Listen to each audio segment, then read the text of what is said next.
नमस्कार, सत श्री अकाल, आदाब, जय भीम, जोहार। मैं हूं आपके साथ शुभम कुमार और आप देख रहे हैं किसानी बाबा चैनल। और आज हमारे पीछे जो ये दृश्य देख रहे हैं ये पूरा पिगरी फार्म है और हमारे साथ पिगरी फार्म के ओनर मौजूद हैं। और ये जो लोकेशन है ये लोकेशन है प्रयागराज में। सर ये लोकेशन का पता एक बार बता दीजिएगा।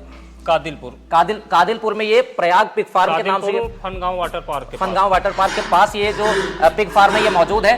और आज हम इस फार्म में मौजूद हैं। ये प्रयाग पिग फार्म के नाम से संचालित कर रहे हैं आप। सर बहुत बहुत स्वागत है आपका हमारे चैनल में।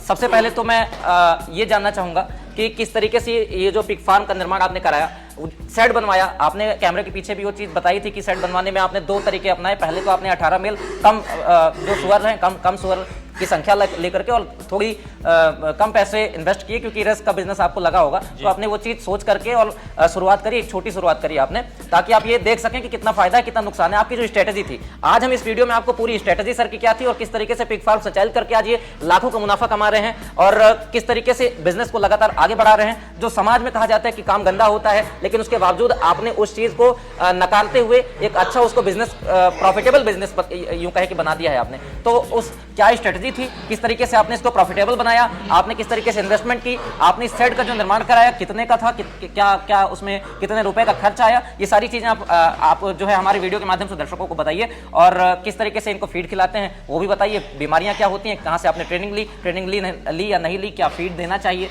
क्या सावधानियां रखनी चाहिए, इसके बारे में आप सर बता दीजिए। ये फार्म की शुरुआत 2020 से हुई जी। 19 में काम लगा। अक्टूबर 2019 से निर्माण कार्य शुरू हुआ यहाँ जी। 2020 मई 2020 से संचालित हो रहा है। तब जानवर ले आए 18 मेल और फीमेल 1 मेल से शुरुआत हुई थी। शुरुआत में ये हुआ कि भाई ज़्यादा पैसा लगा दिया जाए, प्रॉफिट हो या ना हो, लॉस में जाए तो स्ट्रक्चर का क्या करेंगे, इसमें जो लग जाएगा वो तो लॉस में चला जाएगा। तो उस समय लगभग 9.25 लाख रुपए स्ट्रक्चर, बोर, तालाब की खुदाई, मतलब सारा सब कुछ उसी में था जी। 9,27,000 में जी। और प्लस फिर जो जानवर आए उनका पैसा लगा जी। तो 18 फीमेल 1 मेल से शुरुआत हुई जी। 2 साल उसी पे काम चला जी। उसी में चलाए जी। 2 साल की प्रॉफिट, नफ़ा नुकसान जब देखा गया जी, तो 2 साल में 14 लाख रुपए की बचत आई थी जी। तो उस समय जब शुरुआत किए तो अनुभव नहीं था जी, काफ़ी नुकसान भी हुआ बीच में। तो वो सब नुकसान देखते हुए जब 14 लाख की प्रॉफिट आई तो ये हुआ कि अगर ये नुकसान न हुआ होता तो प्रॉफिट और बड़ी होती। तब जब ये सब देखा गया, मंथन हुआ, तो फिर बढ़ाने का विचार हुआ कि इसको और विस्तार दिया जाए।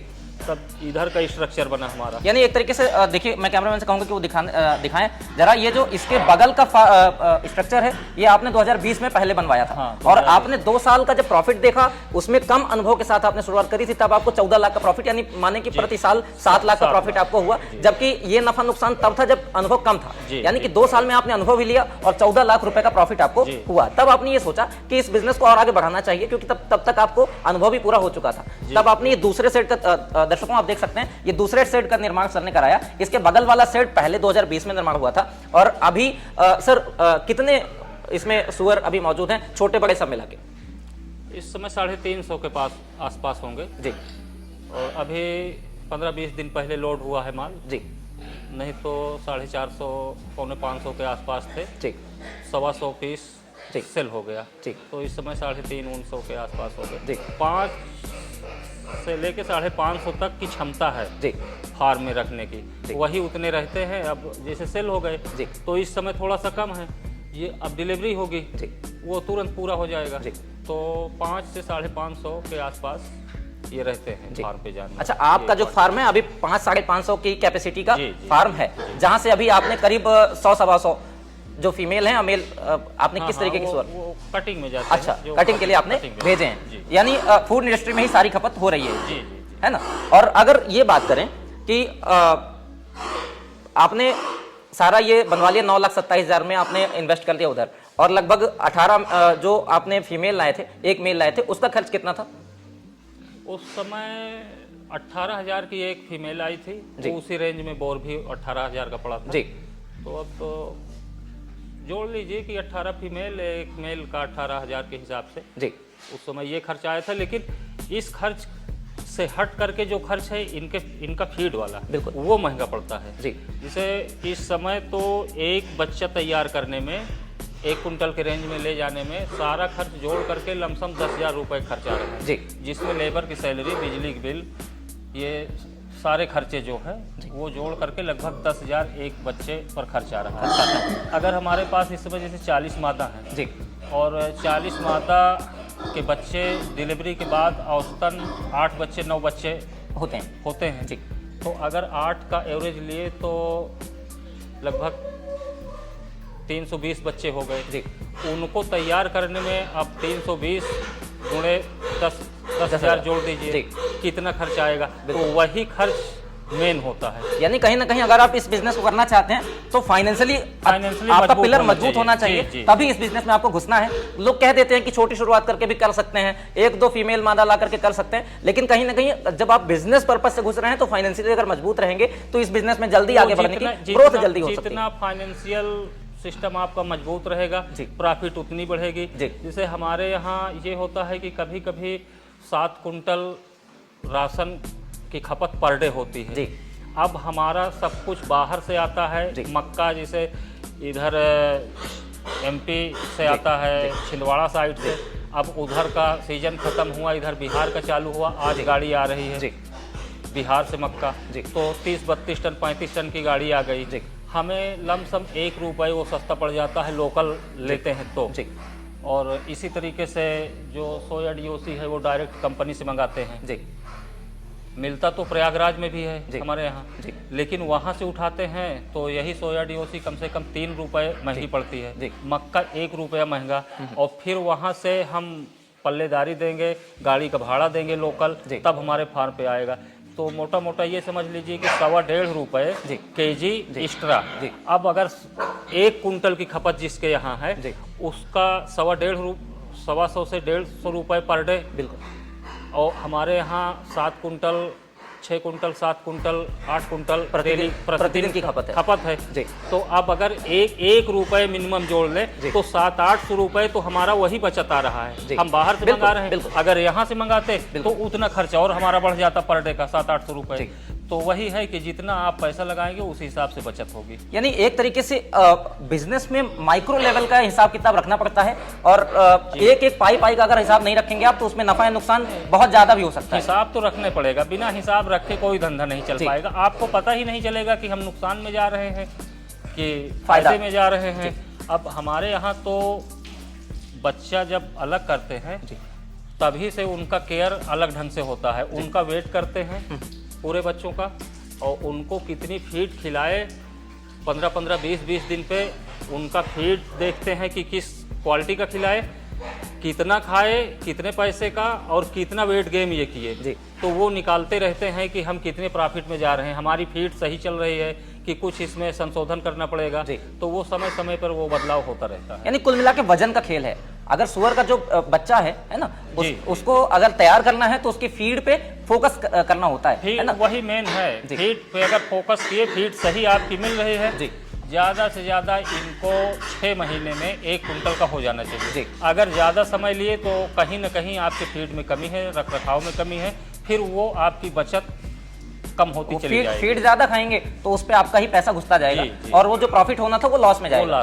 तो इस चीज का खास ख्याल रखना है अगर आप पिगरी फार्म खोलना चाहते हैं। दूसरी बात सर, सबसे जरूरी बात ये होती है, मॉर्टेलिटी पे आते हैं। यानी अगर ये बच्चे पैदा होते हैं, क्या मॉर्टेलिटी भी होती है, मरते भी हैं, या चैलेंजेस किस तरीके के हैं इस बिजनेस में? बहुत बड़ा चैलेंज तो नहीं है जी, लेकिन कुछ ध्यान देने की ज़रूरत है। जैसे जब मादा प्रेग्नेंट रहती है तो उसका थोड़ा सा राशन जी पौष्टिक होना चाहिए जी। और डिलीवरी होने के हफ्ता 10 दिन पहले से जैसे वो कैल्शियम वगैरह ये सब उनके फीड में देना शुरू कर देना चाहिए जी। और 15-20 दिन तक डिलीवरी के बाद भी जी वो दें तो ज़्यादा अच्छा है। बच्चे भी स्वस्थ रहेंगे और माँ भी स्वस्थ रहेगी। तो जब माँ स्वस्थ रहेगी तो बच्चे भी स्वस्थ रहेंगे। और थोड़ा सा कुछ है, डिलीवरी के 3-4 दिन हम लोग बच्चों को आयरन का इंजेक्शन देते हैं। चौथे दिन विटामिन बी कॉम्प्लेक्स का 1 ml 3-4 दिन कर देते हैं। अगर ज़्यादा कमज़ोर जो बच्चे रहते हैं वो 13वें 14वें दिन फिर उसको रिपीट कर देते हैं, लेकिन डोज बढ़ा के 1.5 ml। और बाकी तो वही है, वो डिवार्मिंग जो पेट के कीड़े वाली दवा है वो 1.5-2 महीने पे सभी को देते हैं। जो प्रेग्नेंट जो बच्चे देने वाली मादा हैं उनको जब डिलीवरी होती है तो डिलीवरी के बाद एक बार उनकी डिवार्मिंग करवा देते हैं, फिर बीच में नहीं करवाते। अच्छा। लेकिन जो फाइटनर तैयार कर रहे हैं उनको 1.5 से 2 महीने के बीच में डिवार्मिंग वाली दवा और डिवार्मिंग की दवा देते हैं। उसके बाद फिर 4-5 दिन लीवर सपोर्ट, ब्रोटोन है, लिव 52 है, इस तरीके से तमाम हम इस समय यूज कर रहे हैं हेस्टर कंपनी की है तो वो लीवर सपोर्ट देना जरूरी है। तो अच्छा, इन दवाओं का जिनका नाम लिया आपने और साथ में आपने जो वैक्सीनेशन वगैरह की चीज़ें बताई, जो तरीका बताया, जो नया पिग फार्म खोलना चाहता है उसको इस तरीके की ट्रेनिंग कहाँ मिलेगी? ट्रेनिंग सरकारी ट्रेनिंग भी होती है, कुछ फार्मर भी अपने यहाँ ट्रेनिंग सेंटर खोल रखे हैं। बाकी हमारे यहाँ तो बहुत लोग आते हैं, जैसे सरकारी ट्रेनिंग तो होती है हमारे यहाँ प्रयागराज में, लेकिन वहाँ नाम की होती है, काम की नहीं। काम के लिए तो वहाँ जितने ट्रेनिंग के लिए जाते हैं उनको हमारा पर्सनली मेरा नंबर दे देते हैं कि इनके यहाँ चले जाइए, फ़ोन से संपर्क कर लीजिए या जाके वहाँ मिल लीजिए, वो आपको कायदे से सब कुछ जो होगा वो बता देंगे। प्रैक्टिकली वो कर रहे हैं तो जितना वो बताएंगे, हम लोग तो केवल किताब वाला ज्ञान दे देंगे, प्रैक्टिकली तो हम लोग कर नहीं रहे हैं। यानी अगर सर्टिफिकेट आपको चाहिए कि आपने पिगरी फार्म की ट्रेनिंग ले ली है तो आप सरकारी विभागों में जाकर के और आप ले सकते हैं। रियलिटी देखनी है और बिजनेस में उतरना है, सीखना है चीज़ें, तो या तो सर के पास आ जाएं आप। सर का नंबर भी मैं आपको डिस्क्रिप्शन में उपलब्ध करा दूंगा। और सर, क्या आप मदद करेंगे ऐसे लोगों की जो आपसे ट्रेनिंग लेना चाहते हो? क्या ट्रेनिंग का कुछ चार्ज भी है या मुफ्त में जानकारी कैसे? कोई ना चार्ज है ना बहुत इसमें ट्रेनिंग की ज़रूरत है।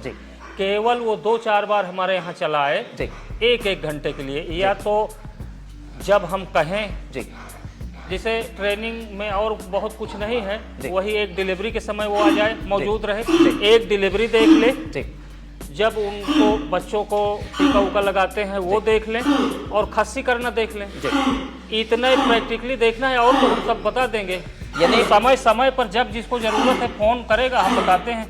बहुत सारे फार्मर हैं जो एकदम हमारे ऊपर आश्रित हैं, जितना कहते हैं उतना वही फीड चलाते हैं और उसी हिसाब से कर रहे हैं, वो सब बढ़िया फार्म चल रहा है, उनका प्रॉफिट में जा रहे हैं। तो हमारे यहाँ कोई ट्रेनिंग की व्यवस्था नहीं है कि अलग से हम ट्रेनिंग दें, प्रोफेशनल ट्रेनिंग नहीं, लेकिन जो आप जानते हैं वो आप बताते हैं। जो राय लेने के लिए आता है उसको ट्रेनिंग से कम यहाँ राय नहीं दी जाती, बिल्कुल बताया नहीं जाता उससे कम। यानी प्रमुखतया डिलीवरी के टाइम पे मौजूद हो जिसको ट्रेनिंग लेनी है, दूसरा खसी करना जान ले, तीसरा टीका लगाना, इंजेक्शन लगाना बच्चों को, बड़ों को, ये समझ लें। और फिर बाकी चीजें तो सब आम है, वो तो मोबाइल पे बताने पे सब कर लेंगे। यानी अगर आप किसी तरीके की ट्रेनिंग लेना चाहते हैं, देखिए प्रयागराज में ये जिस लोकेशन में मौजूद है, यहाँ अगर आकर के सर से संपर्क करना चाहते हैं, आप सीखना चाहते हैं कुछ, तो जरूर इनसे कर सकते हैं। सर, कुछ और ऐसी बातें जो फीड में क्या खिलाते हैं या फीड देते समय क्या क्या ध्यान, या कुछ और चीजें जो मेरा सवाल छूट रहा हो, आप वो बताने की कोशिश करें। फीड में मेन है इनके फीड में मक्का। जो मक्का मेन इसलिए है कि वो लगभग हमेशा उपलब्ध रहता है और अच्छे रेट में उपलब्ध रहता है। बाकी खिलाया तो इनको तो कुछ भी दे दिया जाए तो ये खा लेंगे, लेकिन एक जो फीड मैनेजमेंट है इनका, हमें ये है कि इनका ग्रोथ कितना तेज़ी के साथ बढ़े, तो उसके लिए वो मक्का है, सोया डीओसी है, चावल की किनकी है, चावल की पॉलिश है। मेन ये है, जाड़े में बाजरा मिलाते हैं 10 से 15%। बाजरा थोड़ा सा गर्म होता है उसकी तासीर, और ये गर्मी में जौ मिलाते हैं ताकि ठंडक ठंडक रहे अंदर से। और कुछ मेडिसिन हैं तो वो तो जो खोलेगा पूछेगा तो फिर उसको फिर विस्तार में जाएंगे, उतना विस्तार से। अब बिल्कुल। और एक चीज और मैं दिखाना चाहूंगा, सर ने जो फार्म का निर्माण करा है उसमें बहुत सारी चीजों का ध्यान रखा है। रोशनी की पर्याप्त व्यवस्था, जैसा मैं कैमरामैन से कहूंगा कि दिखाएं, साथ में उन्होंने फैन भी लगवा रखा है ताकि सुअर जो है वो उनको बराबर हवा लगती रहे, और पूरा ये पारदर्शी है। हवा जाने के लिए, आने के लिए आपने पर्याप्त, और रोशनी जाने के लिए पर्याप्त व्यवस्था आपने कर रखी है यहाँ पे।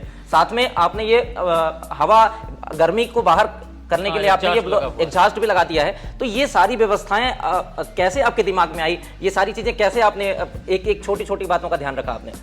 वो तो अब कैसे आई वो, जैसे हमें गर्मी लगती है तो इनको भी लगती है जी। हमें तो पसीना निकलता है, जी। इनके स्किन से पसीना नहीं निकलता, जी। इनको गर्मी ज़्यादा लगती है। जी। यही कारण है कि ये लोग कहते हैं ना जी। कि सुअर पानी पिएगी जी। लेकिन उसके पहले उसको कहाँ धोलेगी। जी तो ये गर्मी लगने की वजह से जी। कीचड़ में लौटती हैं। जी। तो जब जानते हैं, इसके विषय में जानकारी है कि पसीना नहीं निकलता तो गर्मी ज़्यादा इनको जी। लगती है। जी। तो गर्मी लगती है तो गर्मी लगने के लिए फ़ैन लगाया गया। बिल्कुल। फ़ैन लगाया गया तो ये हम अपने घर में रूम में एग्जॉस्ट लगाते हैं जी बाहर हवा करने के लिए, जी। जो गर्म हवा है या, बिल्कुल। तो वही लिए इसमें भी एग्जॉस्ट लगा यानी दिए। एक तरीके से बच्चों की तरह केयर करना जी, पड़ता जी, है, जी, और बिल्कुल। तब जाकर के आप प्रॉफिट कमाएंगे इस बिजनेस से। अच्छा, सेट निर्माण करते समय जो ये आपने बनवाए हैं, कितने बाई कितने का ध्यान रखा आपने, क्या जरूरत थी, जरूरत के हिसाब से कैसे निर्माण कराया आपने, इसके बारे में बता दीजिए।